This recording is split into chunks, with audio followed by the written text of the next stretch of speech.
So hey guys, balik tayo sa ating nakaraan, yung ating study and work experience. Yan, birth certificate. Tapos sa ECLC ako nag-aral, 2 years lang siya, business management. So yan ang mga grade ko. Yan. And then mga requirements, PhilHealth, then SSS. Yan,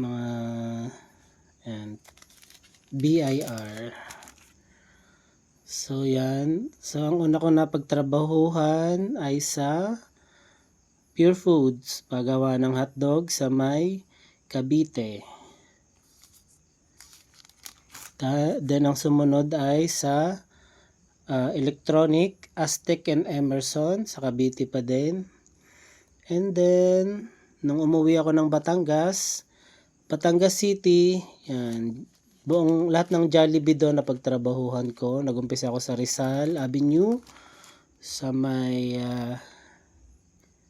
Piborgus and sa may Kaido. Yan, mga certificate ng pinagtrabahuhan.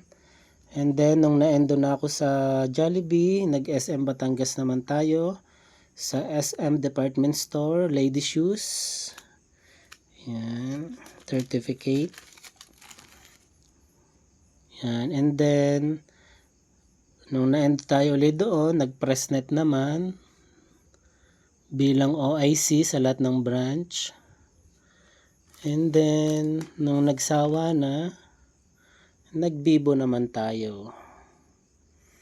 And then ito yung aking mga certificate sa benta. Yan.